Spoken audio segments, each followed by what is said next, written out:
Good morning friends. मैं हूं doctor भद्र कुमार और मैंने अक्सर अपनी क्लिनिकल प्रैक्टिस में देखा है कि इस समय भागदौड़ भरी जिंदगी में सबसे ज़्यादा समस्याएं आपको पेट से जुड़ी समस्याएं के मरीज अक्सर आते हैं, जिनको कॉन्स्टिपेशन की शिकायत रहती है। डॉक्टर साहब, सुबह पेट साफ नहीं होता है, पेट भारी भारी रहता है, एसिडिटी बहुत हो रही है, जलन बहुत हो रही है। इस तरह की समस्याओं के साथ बहुत सारे लोग आते हैं। तो मैंने उन समस्याओं को देखते हुए एक वीडियो बनाना जा रहा हूँ, जिसमें आपको मैं जानकारी दूंगा कुछ टिप्स के बारे में, जिससे कि आप पेट से जुड़ी समस्याओं से काफ़ी हद तक ठीक रह सकते हैं। तो जो चैनल पर नए हैं वो चैनल को सब्सक्राइब करें और ये सब जानकारी जानने के लिए वीडियो को अंत तक अवश्य देखें। चैनल को लाइक करें, सब्सक्राइब करें, कमेंट करें। तो बिना देरी किए हुए हम शुरू करते हैं अपना वीडियो कि कैसे हम अपने पेट को ठीक रख सकते हैं। पहला है पानी। हमें अपनी दिनचर्या में पानी को सही मात्रा में और सही समय पर इस्तेमाल करना आना चाहिए। सुबह उठते ही हमें 2 गिलास गुनगुने पानी का सेवन करना चाहिए। जो लोग शुरू से लेते आ रहे हैं उनकी बात अलग है, जो नहीं ले रहे हैं वो शुरू कम मात्रा में पानी लेने की शुरुआत करें। कम 1 गिलास, फिर उसके बाद 2 गिलास, 3 गिलास, क्योंकि पानी हमारे डाइजेशन के लिए बहुत ज़्यादा जरूरी है। पानी हमारे भोजन को पचाने और फैट को घोलने में भी काफ़ी सहायक होता है।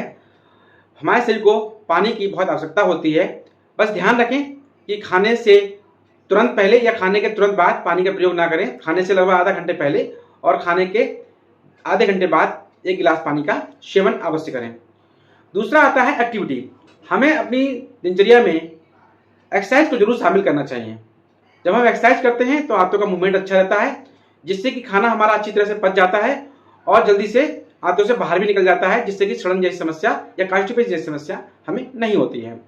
इसी कड़ी में तीसरी चीज आती है, हमें अपनी डाइट में फाइबर को शामिल जरूर करना चाहिए। फाइबर 2 तरह का होता है, एक होता है सॉल्युबल फाइबर, एक इनसॉल्युबल फाइबर। सॉल्युबल फाइबर्स वो होते हैं जो पानी में घुलनशील होता है, जो हमारे खाने को पचाते हुए आसानी से स्टूल के साथ बाहर निकल जाता है।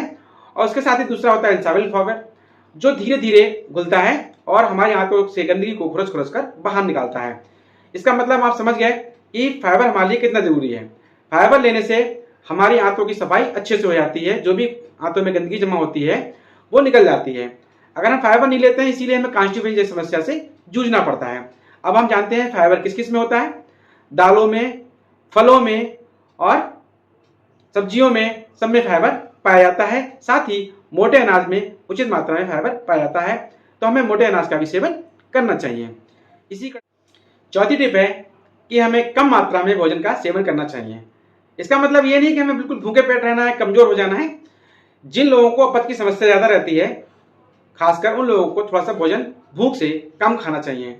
कोशिश ये करें कि जितनी हमें भूख लगी है उसका ही आधा ही भोजन हम खाएं, क्योंकि उसके बाद हमें पानी पीना होता है, तरल पदार्थ भी लेने होते हैं और खाने के साथ कुछ हवा भी जाती है। जो बिल्कुल भरपेट खाना खा लेते हैं उनको डाइजेशन समस्या भी ज़्यादा होती है, क्योंकि खाना आसानी से पच नहीं पाता, अच्छे से मूवमेंट नहीं हो पाते। ठीक है, इसकी वजह से अपच की शिकायत ज़्यादा रहती है। तो कोशिश करें कि तरल पदार्थ के लिए अपनी जगह छोड़ दें और हम अपने कम मात्रा में खाने का सेवन। इसी कड़ी में 5वां पॉइंट आता है कि कुछ ऐसे पदार्थों का सेवन करते रहें जिससे कि हमारे माउथ में सलावा का सिक्रीशन ज़्यादा हो, मतलब लार ज़्यादा बने। और दूसरा, हम उसको जब भी भोजन करें तो चबा चबा के करें, तो उससे भी लार ज़्यादा सिक्रीट होती है। उसके साथ ही सौंफ या फिर जो गोले का बुरादा है उसको भी थोड़ी देर हम चबा सकते हैं, 1 घंटे के बाद, आधे घंटे के बाद। जिन लोगों को जलन की समस्या रहती है, जिनको एसिड ज़्यादा बनता है, उनको इस तरह का सेवन करना चाहिए। अब जानते हैं क्यों। सलावा के सिक्रीशन के लिए हमें कुछ ना कुछ माउथ में करते रहना चाहिए। जैसे कि हमने सोप लेना शुरू किया, जब हम सोप लेते रहेंगे तो सलाइवा ज़्यादा सिक्रीट होगी, वो हमारे पेट में जाएगी। सलाइवा अल्कलाइन होती है और हमारे एसिड को शांत करती है। जैसे वो अंदर पेट में जाएगी तो एसिड को शांत करेगी। उससे क्या होता है, हमारे जो खाने की नली है, आंत है, उसको नुकसान भी कम होगा, क्योंकि एसिड को शांत होने में सलाइवा बहुत ज़्यादा सहायक होती है और खाना भी आसानी से पच जाएगा। और हमारी जो आंत को नुकसान होगा एसिड की वजह से, वो भी कम होगा और हमारा पेट शांत रहेगा। उसमें जलन वगैरह की समस्याएं कम हो जाएंगी। ये कुछ टिप्स थे जो मैंने आपको बताए। इनको आजमा कर आप इंडाइजेशन, गैस और अपच जैसी समस्याओं से दूर रह सकते हैं। जुड़े रहिए हमारे साथ और लेते रहिए इस तरह की जानकारी। नमस्कार।